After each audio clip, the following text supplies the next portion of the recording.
semuanya. Perkenalkan, kami dari kelompok 7 akan menampilkan video vlog yang bertema kebudayaan. Simak baik-baik ya. Halo rekan-rekan, salam kenal. Kepangaken nami kula Naira Kalfi saking kelas 9A SMP Negeri 1 Tawangsari.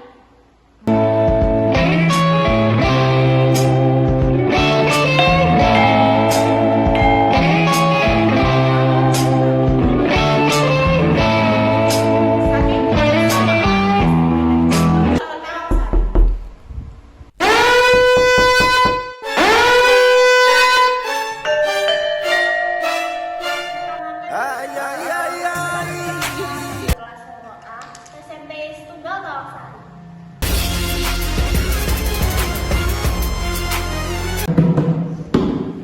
Kepangaken nami kula Jidan Feryadiansyah saking kelas 9A SMP Setunggal Tawangsari.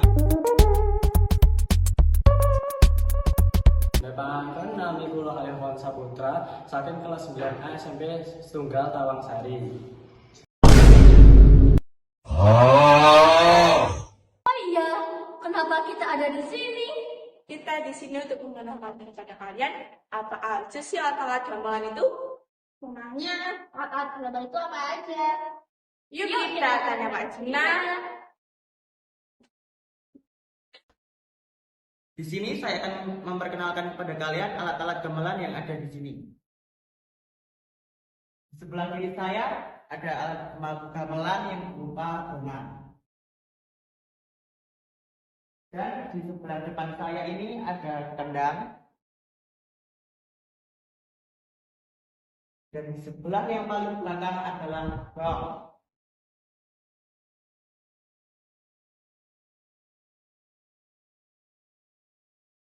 Dan yang ada di kanan saya ini adalah kenong.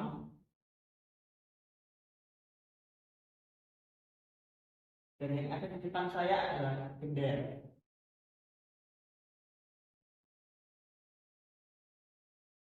Dan yang ada di samping kanan saya adalah taron.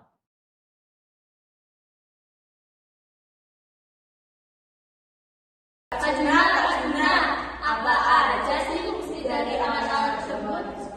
Yuk kita belajar bersama. Ayo. Nah, hal pertama yang akan kita bahas di sini adalah Bonang. Ternyata Bonang memiliki sejarah singkat loh.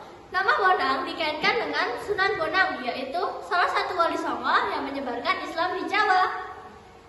Bonang juga memiliki fungsi sebagai penghasil melodi, pengiring musik dan vokal, dan sebagai simbol budaya. Dan yang ini adalah alat musik yang kedua, namanya adalah saron. Ini mulai dikenal dan dimainkan pada abad ke-9 dengan bukti tertua di dalam relief Candi Borobudur.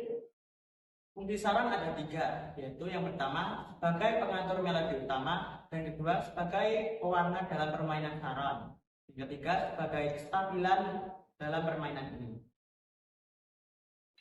Yang ketiga adalah gendar, permainan dari alat musik gamelan yang paling tua di Asia Tenggara. Alat ini mengalami perubahan dan perkembangan penyesuaian dalam konteks budaya Jawa. Gendar ini sering kali digunakan dalam pertunjukan gamelan, baik dalam konteks ritual maupun hiburan. Dalam sejarahnya, alat ini menjadi bagian integral dari berbagai upacara adat dan pertunjukan seni di berbagai daerah. Gendar ini memiliki fungsi yaitu mengisi ornamen musik, menambahkan melodi, menghubungkan instrumen, memberikan dinamika, juga pengiring lagu, pembuka lagu, dan penyelas lagu. Dan alat selanjutnya adalah kenong. Kenong ditemukan pada kerajaan Hindu Buddha. Kenong sudah dipakai untuk upacara-upacara adat dan pertunjukan istana-istana pada zaman itu. Nah, kenong juga memiliki 4 fungsi, yaitu penanda irama, penentu batas gatra, penambah dinamika, dan pelengkap instrumen lain. Nah, alat selanjutnya adalah gong. Memiliki sejarah ribuan tahun lalu yang berasal dari Burma, Cina, lalu Vietnam, dan juga Jawa. Awalnya digunakan untuk mengirimkan sinyal dan dimainkan secara untuk ritual dari Eropa di abad 16. Lalu fungsi dari gong adalah penanda irama. Penanda irama adalah sebagai suara terbesar, terkuat, dan juga yang memikat suara-suara lainnya. Lalu alat terakhirnya adalah kendang. Kendang dikenalkan pertama kali abad ke-9 Masehi dan berasal dari Pulau Jawa. Nama kendang cukup bervariasi tergantung pada ukuran, bentuk, dan bahan yang digunakan. Kendang adalah alat musik membranofon yang terbuat dari kulit hewan dan dipercaya sudah ada dari zaman dahulu. Kendang merupakan alat musik dalam instrumen lagu Jawa, musik pengiring tari, terutama untuk mengatur sebuah tempo. Berikut jenis-jenis saron yang digunakan dalam pertunjukan gamelan. Yang pertama adalah demung. Demung memiliki ciri berukuran paling besar dari jenis saron lainnya dan menghasilkan nada dengan oktav tengah. Umumnya dalam satu perangkat gamelan terdiri dari 1 atau 2 demung. Namun, khusus dalam gamelan di keraton yang memiliki lebih dari 2 demung. Demung memainkan balungan gending atau lagu gamelan dalam wilayahnya yang terbatas. Yang kedua adalah saron barung. Saron berukuran sedang dan beroktav tinggi. Seperti demung, saron barung memainkan balungan dalam wilayahnya yang terbatas. Pada teknik tabuhan imbal-imbalan, 2 saron barung memainkan lagu menjalin-menjalin yang bertempo cepat. Seperangkat gamelan mempunyai 1-2 saron barung, tetapi ada gamelan pula yang memiliki lebih dari 2 saron barung. Suatu perangkat gamelan bisa mempunyai saron wayangan yang berbilah 9. Sesuai namanya, menunjukkan saron ini dimainkan dalam ansambel mengiringi pertunjukan wayang. Yang ketiga adalah saron panerus atau peking. Saron panerus atau disebut juga saron peking memiliki oktav yang paling tinggi dan berukuran paling kecil di antara yang lainnya. Saron panerus memainkan tabuhan rangkap 2 atau rangkap 4 lagu balungan. Alat selanjutnya adalah bonang. Bonang dibedakan menjadi 3 jenis, yaitu 1. Bonang penerus. Bonang penerus merupakan alat musik bonang yang memiliki nada paling tinggi jika dibandingkan jenis bonang lainnya. Bonang ini memiliki ukuran paling kecil dibandingkan 2 jenis bonang. 2. Bonang barung. Bonang barung merupakan alat musik bonang yang memiliki nada dengan ukuran oktav sedang hingga tinggi. Bonang ini memiliki ukuran yang sedang. 3. Bonang panembung. Bonang panembung merupakan alat musik bonang yang memiliki nada dengan ukuran oktav sedang sampai rendah. Bonang ini memiliki ukuran yang paling besar dibandingkan kedua bonang di atas. Bonang juga memiliki fungsi sebagai pengiring acara pewayangan, pengiring acara pernikahan, khitanan, 7 bulanan, dan sebagainya. Dan juga untuk mengiringi upacara kenegaraan yang sifatnya sakral.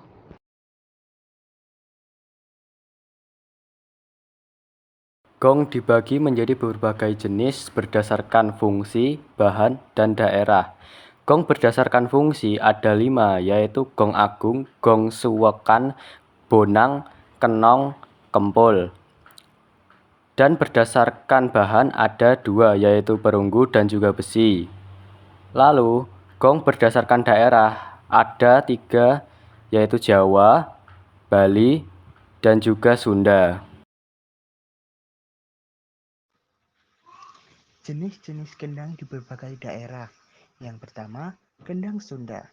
Umumnya ditemui dalam kesenian Jawa Barat, bentuknya silindris dan memiliki suara yang khas. Yang kedua, kendang Jawa Timur memiliki ciri khas suara yang lebih nyaring dibandingkan kendang Sunda. Bentuknya juga sedikit berbeda. Yang ketiga, kendang Jawa Tengah digunakan dalam berbagai gamelan di Jawa Tengah. Ukurannya bervariasi dari yang kecil hingga yang paling besar. Yang keempat, kendang panjang. Bentuknya memanjang dan sering digunakan dalam kesenian tertentu. Dan yang kelima, kendang belek. Kendang belek ini khas dari Bali digunakan dalam gamelan Bali untuk hiburan saja. Dan yang keenam adalah kendang beriak atau gendang Dayak berasal dari Kalimantan yang memiliki corak unik dari gambar kendang yang diukirnya. Jenis kendang berdasarkan fungsi. Kendang ketipung berukuran kecil menghasilkan nada yang tinggi, sementara kendang ciblon atau kebar berukuran sedang dan memiliki suara sedang. Kendang gede atau kendang kali berukuran besar dan menghasilkan suara yang rendah. Sementara kendang kosak adalah kendang khusus untuk pemayangan sahaja. Jenis-jenis kendang berdasarkan bahan. Kendang kayu, jenis yang paling umum terbuat dari kayu. Yang kedua, kendang tembaga, lebih jarang ditemui. Secara umum, kenong dapat dikategorikan berdasarkan ukuran, nada, dan fungsinya dalam sebuah gamelan. Namun, klasifikasi yang lebih spesifik seringkali bervariasi antar daerah dan tradisi gamelan. Berdasarkan ukuran dan nada, kenong terbagi menjadi 3. Yang pertama adalah kenong barung. Kenong berukuran sedang hingga besar, menghasilkan nada yang dalam dan berat. Biasanya digunakan sebagai penanda irama utama. Yang kedua adalah kenong penerus. Kenong yang berukuran lebih kecil dari barung, menghasilkan nada yang lebih tinggi. Fungsinya untuk meneruskan atau menyambung irama. Yang ketiga adalah kenong panembung. Kenong yang berukuran paling kecil, menghasilkan nada yang paling tinggi. Biasanya digunakan sebagai penutup atau akhir dari sebuah pola irama. Yang kedua adalah jenis-jenis kenong berdasarkan fungsi. Kenong berdasarkan fungsi dibagi menjadi 2, yaitu yang pertama kenong penempas. Kenong yang digunakan untuk menandai awal atau akhir dari sebuah katra atau bagian dalam sebuah lagu. Yang kedua adalah kenong wedan. Kenong yang digunakan untuk memberikan aksen pada bagian-bagian tertentu dalam sebuah lagu. Lalu yang ketiga adalah kenong berdasarkan daerah. Kenong berdasarkan daerah dibagi menjadi 3. Yang ketiga adalah kenong berdasarkan daerah. Kenong berdasarkan daerah terbagi menjadi 3. Yang pertama adalah kenong Jawa. Umumnya ditemukan dalam gamelan Jawa, baik Jawa Tengah maupun Jawa Timur. Bentuk dan ukurannya bervariasi tergantung pada tradisi masing-masing daerah. Yang kedua adalah kenong Bali, memiliki ciri khas suara yang lebih nyaring dan bentuk yang sedikit berbeda dari kenong Jawa. Dan yang terakhir adalah kenong Sunda, digunakan dalam gamelan Sunda dengan bentuk dan ukuran yang khas.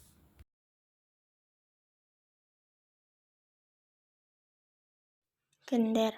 Berdasarkan fungsi, terdapat 3 jenis gender utama.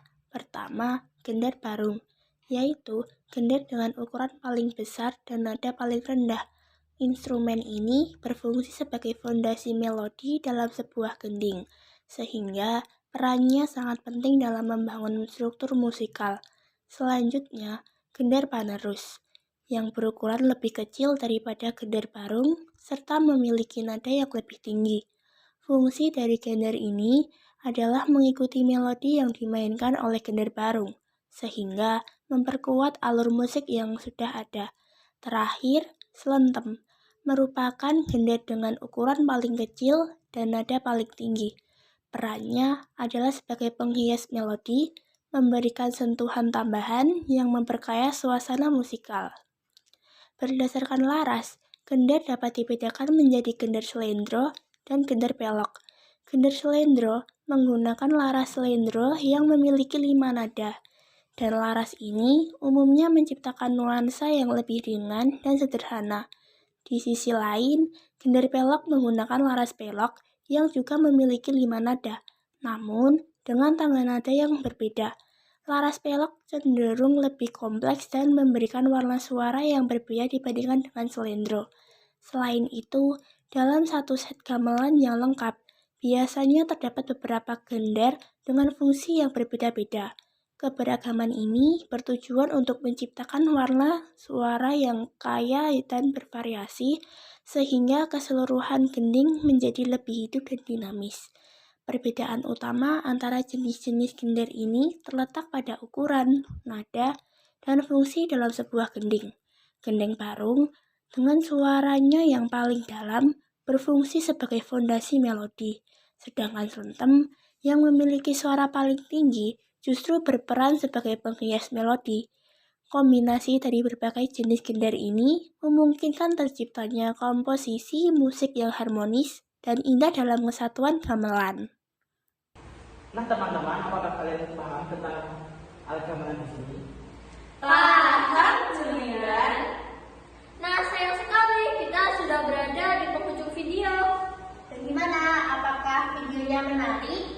Semoga video kita bisa menambah wawasan buat kalian. See you next time.